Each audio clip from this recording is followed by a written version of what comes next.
Sadhana, The Realisation of Life, by Rabindranath Tagore. Chapter 7. The Realization of Beauty.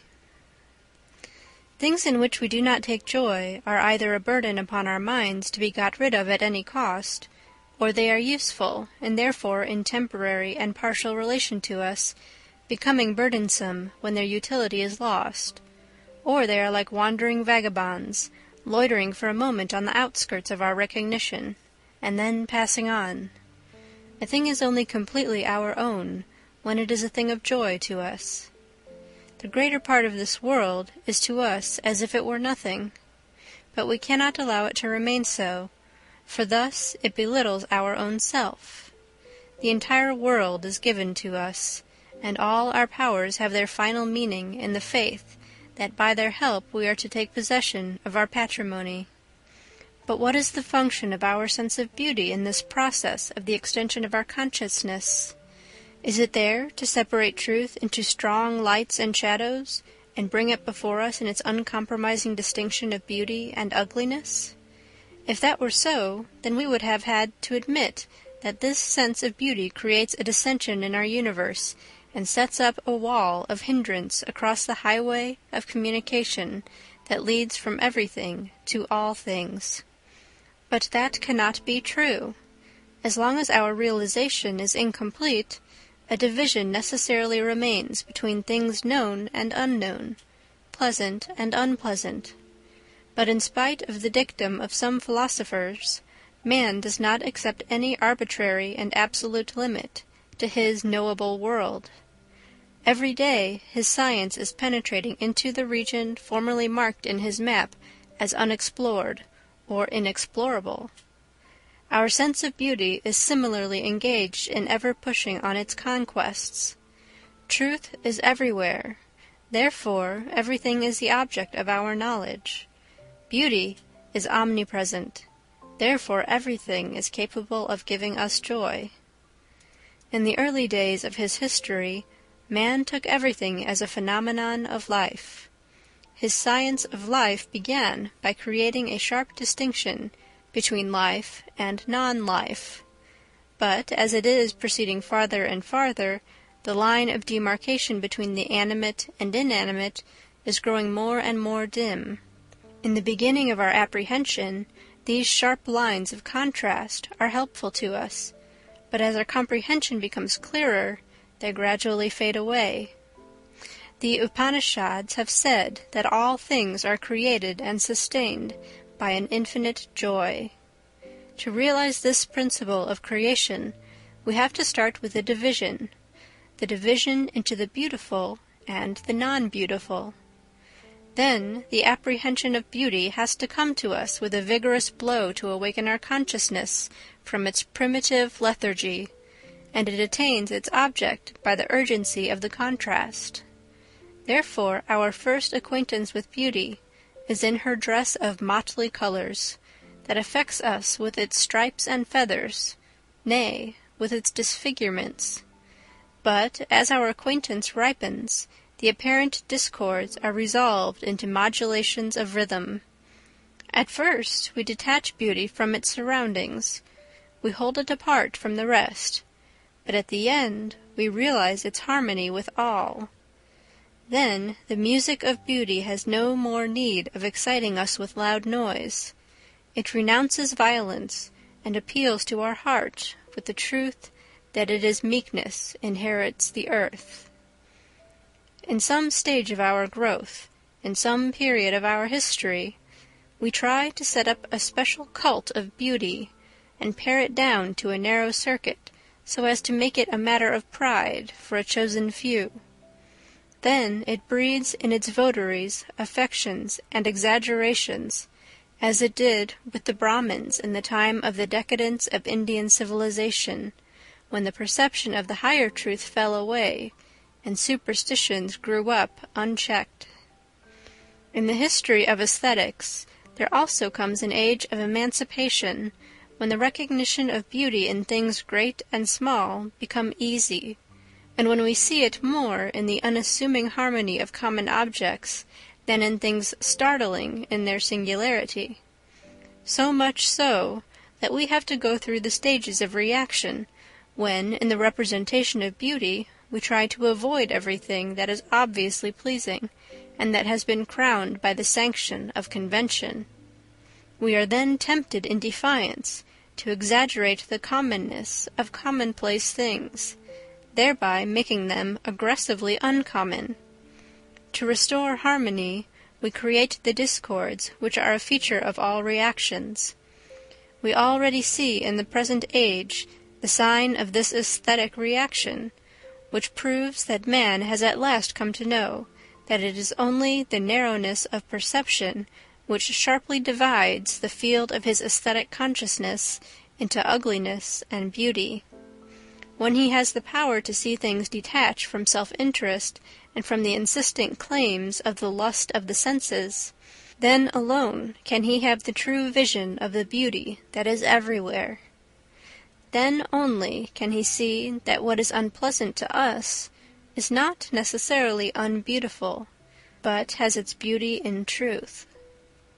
When we say that beauty is everywhere, we do not mean that the word ugliness should be abolished from our language, just as it would be absurd to say that there is no such thing as untruth. Untruth there certainly is, not in the system of the universe, but in our power of comprehension as its negative element.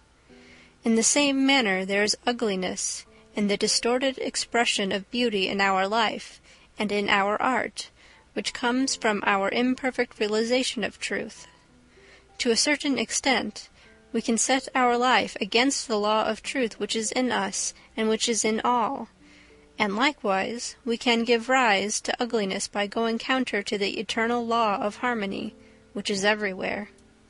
Through our sense of truth, we realize law in creation, and through our sense of beauty, we realize harmony in the universe. When we recognize the law in nature, we extend our mastery over physical forces and become powerful. When we recognize the law in our moral nature, we attain mastery over self and become free. In like manner, the more we comprehend the harmony in the physical world, the more our life shares the gladness of creation, and our expression of beauty in art becomes more truly Catholic. As we become conscious of the harmony in our soul, our apprehension of the blissfulness of the spirit of the world becomes universal, and the expression of beauty in our life moves in goodness and love towards the infinite. This is the ultimate object of our existence, that we must ever know that beauty is truth, truth beauty. We must realize the whole world in love, for love gives it birth, sustains it, and takes it back to its bosom. We must have that perfect emancipation of heart, which gives us the power to stand at the innermost center of things, and have the taste of that fullness of disinterested joy which belongs to Brahma. Music is the purest form of art, and therefore the most direct expression of beauty, with a form and spirit which is one and simple, and least encumbered with anything extraneous. We seem to feel that the manifestation of the infinite in the finite forms of creation is music itself, silent and visible.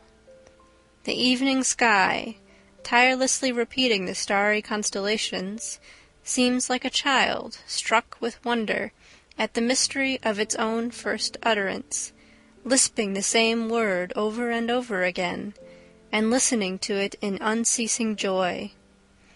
When in the rainy night of July the darkness is thick upon the meadows, and the pattering rain draws veil upon veil over the stillness of the slumbering earth, this monotony of the rain patter seems to be the darkness of sound itself.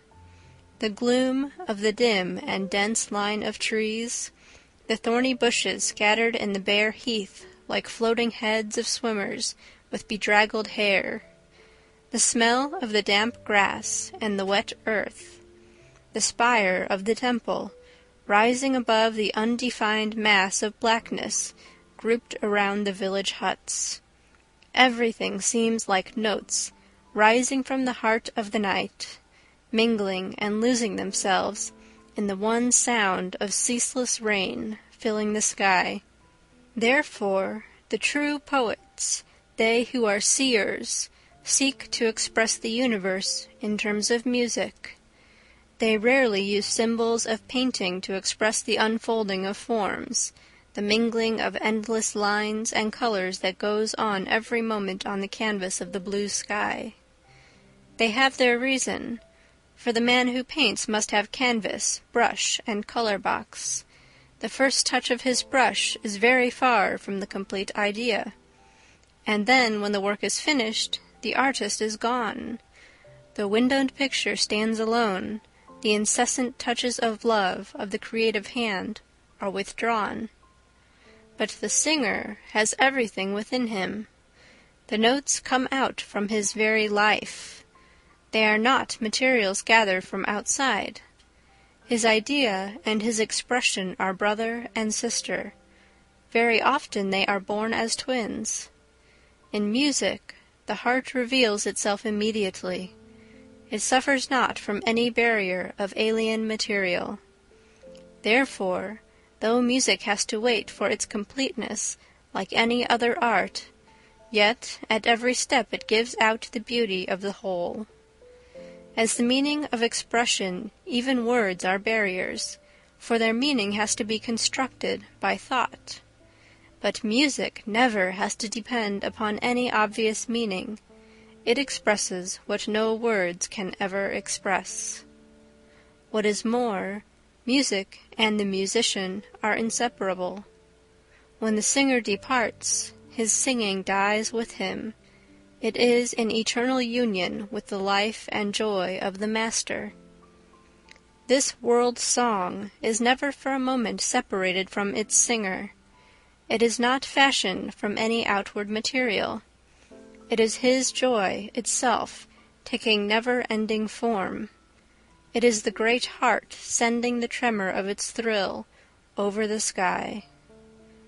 There is a perfection in each individual strain of this music, which is the revelation of completion in the incomplete. No one of the notes is final, yet each reflects the infinite. What does it matter if we fail to derive the exact meaning of this great harmony? Is it not like the hand meeting the string and drawing out at once all its tones at the touch?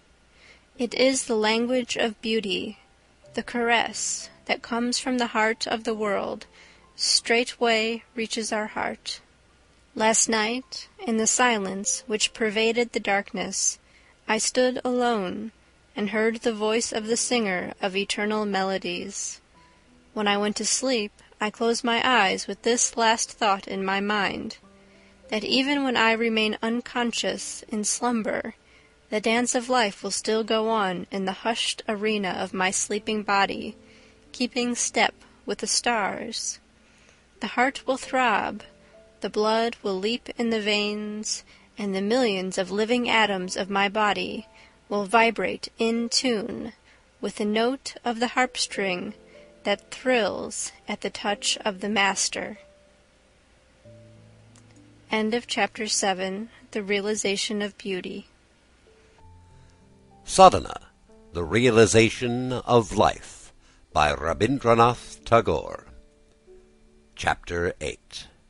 The Realization of the Infinite. The Upanishads say man becomes true if in this life he can apprehend God. If not, it is the greatest calamity for him. But what is the nature of this attainment of God? It is quite evident that the infinite is not like one object among many, to be definitely classified and kept among our possessions, to be used as an ally specially favoring us in our politics, warfare, money-making, or in social competitions. We cannot put our God in the same list with our summer homes, motor cars, or our credit at the bank, as so many people seem to want to do. We must try to understand the true character of the desire that a man has when his soul longs for his God? Does it consist of the wish to make an addition, however valuable, to his belongings? Emphatically no. It is an endlessly wearisome task, this continual adding to our stores. In fact, when the soul seeks God, she seeks her final escape from this incessant gathering and heaping and never coming to an end. It is not an additional object that she seeks. It is the nityo jnanam, the permanent in all that is impermanent, the rasam rastanma, the highest abiding joy, unifying all enjoyments. Therefore, when the Upanishads teach us to realize everything in Brahma, it is not to seek something extra, not to manufacture something new. Know everything that there is in the universe was enveloped by God. Enjoy whatever is given by him, and harbor not in your mind the greed for wealth which is not your own. When you know that whatever there is filled by him, and whatever you have is his gift, then you realize the infinite in the finite, and the giver in the gifts. Then you know that all the facts of the reality have their only meaning in the manifestation of the one truth, and all your possessions have their only significance for you, not in themselves, but in the relation they establish with the infinite. So it cannot be said that we find Brahma as we find other objects. There is no question of searching from him in one thing in preference to another, in one place instead of somewhere else. We do not have to run to the grocer's shop for our morning light. We open our eyes, and there it is. We need only give ourselves up to find that Brahma is everywhere. This is the reason why Buddha admonished us to free ourselves from the confinement of the life of the self. If there were nothing else to take its place more positively perfect and satisfying, then such admonition would be absolutely unmeaning. No man can seriously consider the advice, much less have any enthusiasm for it, of surrendering everything one has for gaining nothing whatever. So our daily worship of God is not really the process of gradual acquisition of him, but the daily process of surrendering ourselves, removing all obstacles to union, and extending our consciousness of him in devotion and service, in goodness and in love.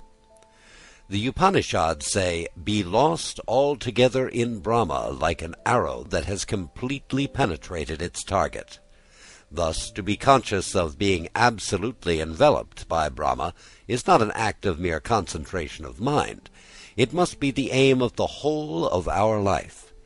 In all our thoughts and deeds we must be conscious of the infinite. Let the realization of this truth become easier every day of our life, that none could live or move if the energy of the all-pervading joy did not fill the sky. In all our actions, let us feel that impetus of the infinite energy and be glad. It may be said that the infinite is beyond our attainment. So it is for us as if it were not. Yes, if the word attainment implies any idea of possession, then it must be admitted that the infinite is unattainable. But we must keep in mind that the highest enjoyment of man is not in the having, but in the getting, which is at the same time not getting. Our physical pleasures leave no margin for the unrealized. They, like the dead satellite of the earth, have but little atmosphere around them. When we take food and satisfy our hunger, it is a complete act of possession. So long as the hunger is not satisfied, it is a pleasure to eat. For then our enjoyment of eating touches at every point of the infinite. But when it attains completion, or in other words, when our desire for eating reaches the end of the stage of its non-realization, it reaches the end of its pleasure. In all of our intellectual pleasures this margin is broader, the limit is far off. In all our deeper love-getting and non-getting run ever parallel. In one of the Vaishnav lyrics, the lover says to his beloved, "I feel as if I have gazed upon the beauty of thy face from my birth, yet my eyes are hungry still, as if I have kept thee pressed to my heart for millions of years, yet my heart is not satisfied." This makes it clear that it is really the infinite whom we seek in our pleasures. Our desire for being wealthy is not a desire for a particular sum of money, but it is indefinite, and the most fleeting of our enjoyments are but momentary touches of the eternal. The tragedy of human life consists in our vain attempts to stretch the limits of things which can never become unlimited, to reach the infinite by absurdly adding to the rungs of the ladder of the finite. It is evident from this that the real desire of our soul is to get beyond all possessions. Surrounded by things she can touch and feel, she cries, "I am weary of getting. Ah, where is he who is never to be got?" We see everywhere in the history of man the spirit of renunciation is the deepest reality of the human soul. When the soul says of anything, "I do not want it, for I am above it," she gives utterance to the highest truth that is in her. When a girl's life outgrows her doll, she realizes that in every respect she is more than her doll is. Then she throws it away. By this very act of possession, we know that we are greater than the things we possess. It is a perfect misery to be kept bound up with things lesser than ourselves. This it is that Maitreyi felt when her husband gave her his property on the eve of leaving home. She asked him, would these material things help one to attain the highest? Or in other words, are they more than my soul to me? When her husband answered, "They will make you rich in worldly possessions," she said at once, "Then what am I to do with these?" It is only when a man truly realizes what his possessions are that he has no more illusions about them. Then he knows his soul is far above these things, and he becomes free from their bondage. Thus man truly realizes his soul by outgrowing his possessions, and man's progress in the path of eternal life is through a series of renunciations. That we cannot absolutely possess the infinite being is not a mere intellectual proposition. It has to be experienced, and this experience is bliss. The bird, while taking flight in the sky, experiences at every beat of its wings that the sky is boundless, that its wings can never carry it beyond. Therein lies the joy. In the cage, the sky is limited. It may be quite enough for all the purposes of the bird's life, only it is not more than is necessary.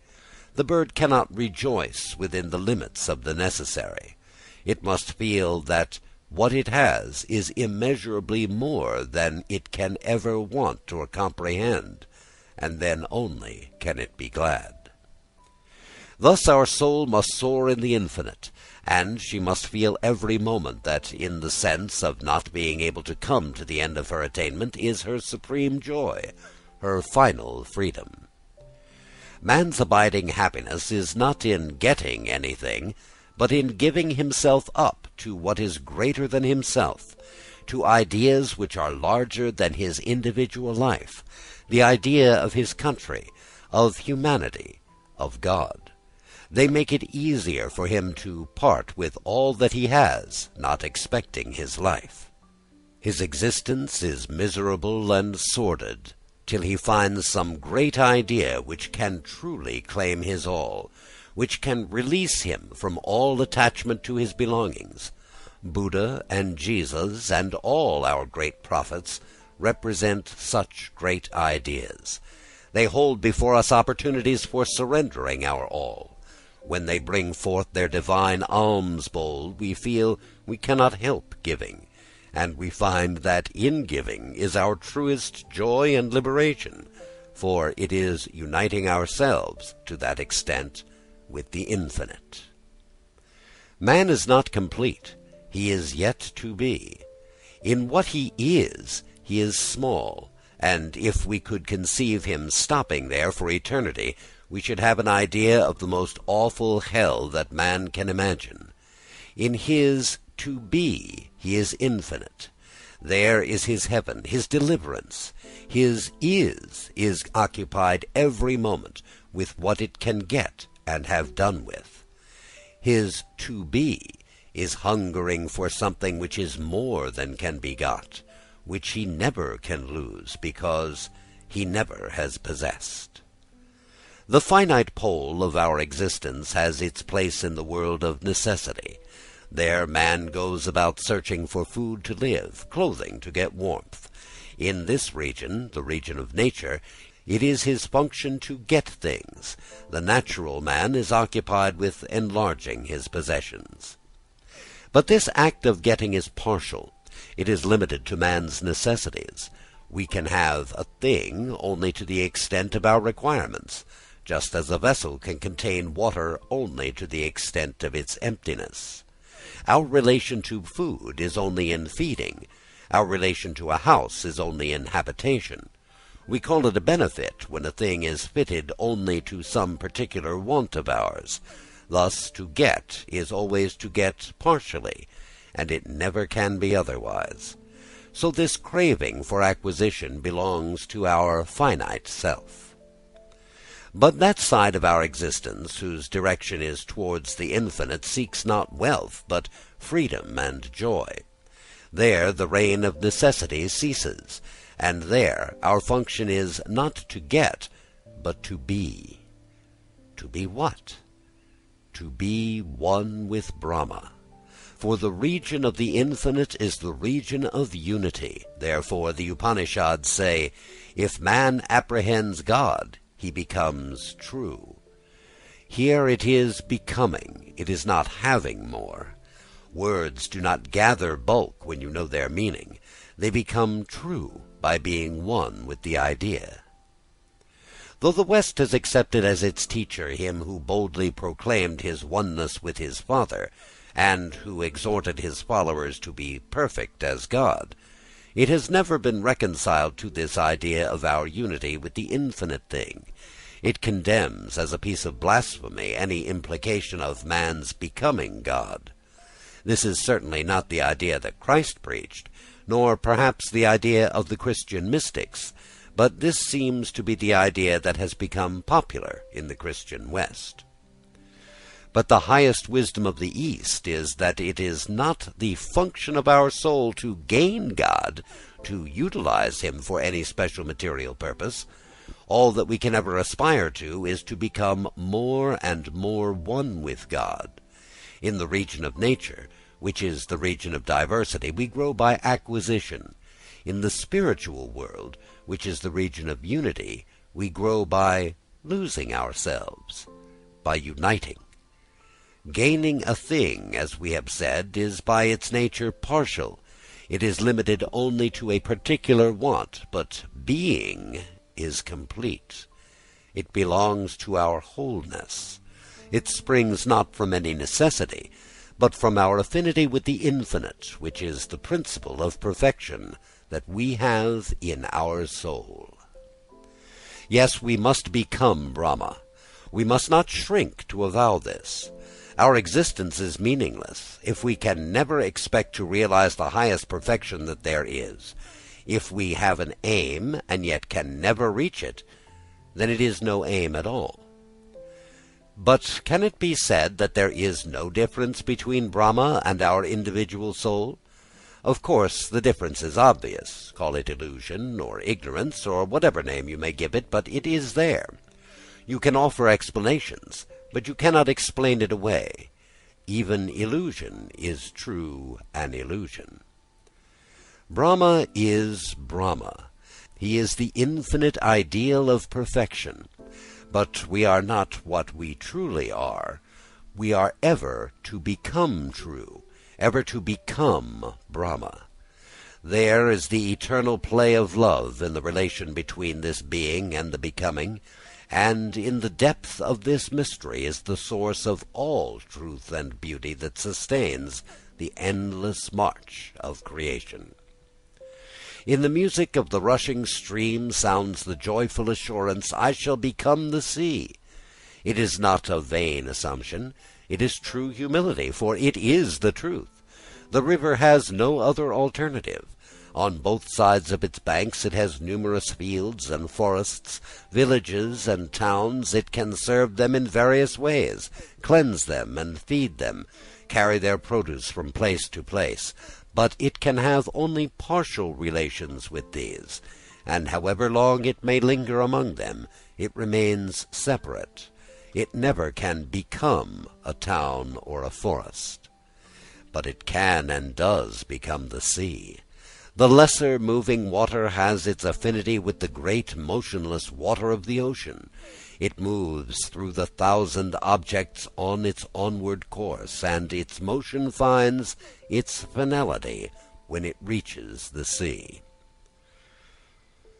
The river can become the sea, but she can never make the sea part and parcel of herself. If by some chance she has encircled some broad sheet of water and pretends that she has made the sea a part of herself, we at once know that it is not so, that her current is still seeking rest in the great ocean to which it can never set boundaries. In the same manner, our soul can only become Brahma as the river can become the sea. Everything else she touches at one of her points, and then leaves and moves on, but she cannot leave Brahma and move beyond him. Once our soul realizes her ultimate object of repose in Brahma, all her movements acquire a purpose. It is this ocean of infinite rest which gives significance to endless activities. It is this perfectness of being that lends to the imperfection of becoming that quality of beauty which finds its expression in all poetry, drama, and art. There must be a complete idea that animates a poem. Every sentence of the poem touches that idea. When the reader realizes that pervading idea as he reads on, then the reading of the poem is full of joy to him. Then every part of the poem becomes radiantly significant by the light of the whole. But if the poem goes on interminably, never expressing the idea of the whole, only throwing off disconnected images, however beautiful, it becomes wearisome and unprofitable in the extreme. The progress of our soul is like a perfect poem. It has an infinite idea which, once realized, makes all movements full of meaning and joy. But if we detach its movements from that ultimate idea, if we do not see the infinite rest and only see the infinite motion, then existence appears to us a monstrous evil, impetuously rushing toward an unending aimlessness. I remember in our childhood we had a teacher who used to make us learn by heart the whole book of Sanskrit grammar, which is written in symbols, without explaining their meaning to us. Day after day we went toiling on, but on toward what we had not the least notion. So as regards our lessons, we were in the position of the pessimist, who only counts the breathless activities of the world, but cannot see the infinite repose of the perfection whence these activities are gaining their equilibrium every moment in absolute fitness and harmony. We lose all joy in thus contemplating existence because we miss the truth. We see the gesticulations of the dancer, and we imagine these are directed by a ruthless tyranny of chance, while we are deaf to the eternal music which makes every one of these gestures inevitably spontaneous and beautiful. These motions are ever growing into that music of perfection, becoming one with it, dedicating to that melody at every step the multitudinous forms they go on creating. And this is the truth of our soul, and this is her joy, that she must ever be growing into Brahma, that all her movements should be modulated by this ultimate idea, and all her creations should be given as offerings to the supreme spirit of perfection. There is a remarkable saying in the Upanishads, I think not that I know him well, or that I know him, or even that I know him not. By the process of knowledge we can never know the infinite being. But if he is altogether beyond our reach, then he is absolutely nothing to us. The truth is that we know him not, yet we know him. This has been explained by another saying of the Upanishads: from Brahma words come back baffled as well as the mind, but he who knows him by the joy of him is free from all fears. Knowledge is partial because our intellect is an instrument. It is only a part of us. It can give us information about things which can be divided and analyzed, and whose properties can be classified part by part. But Brahma is perfect, and knowledge which is partial can never be a knowledge of him. But he can be known by joy, by love. For joy is knowledge in its completeness. It is knowing by our whole being. Intellect sets us apart from the things to be known, but love knows its object by fusion. Such knowledge is immediate and admits no doubt. It is the same as knowing our own selves, only more so. Therefore, as the Upanishads say, mind can never know Brahma. Words can never describe him. He can only be known by our soul, by her joy in him, by her love. Or, in other words, we can only come into relation with him by union of our whole being. We must be one with our Father. We must be perfect as he is. But how can that be? There can be no grade in infinite perfection. We cannot grow more and more into Brahma. He is the absolute one. There can be no more or less in him. Indeed, the realization of the Paratman, the supreme soul within our Antatman, our inner individual soul, is in a state of absolute completion. We cannot think of it as non-existing and depending on our limited powers for its gradual construction. If our relation with the divine were all a thing of our own making, how should we rely on it as true? And how should it lend us support? Yes, we must know that within us we have that where space and time cease to rule, and where the links of evolution are merged in unity. In that everlasting abode of the Atman, the soul, the revelation of the Paratman, the supreme soul, is already complete. Therefore the Upanishads say, he who knows Brahman, the true, the all-conscious, and the infinite, as hidden in the depths of the soul, which is the supreme sky, the inner sky of consciousness, enjoys all objects of desire in union with the all-knowing Brahman. The union is already accomplished. The Paratman, the supreme soul, has himself chosen this soul of ours as his bride, and the marriage has been completed. The solemn mantram has been uttered. Let thy heart be even as my heart is. There is no room in this marriage for evolution to act the part of master of ceremonies. The Isha, who cannot otherwise be described than as this, the nameless immediate presence, is ever here in our inmost being. This Isha, or this, is the supreme end of the other this. This is the supreme dwelling of this other this. This is the supreme joy of the other this. Because the marriage of supreme love has been accomplished in timeless time, and now goes on in endless lila, the play of love. He who has been gained in eternity is now being pursued in time and space, in joys and sorrows, in this world and in the worlds beyond. When the soul bride understands this well, her heart is blissful and at rest.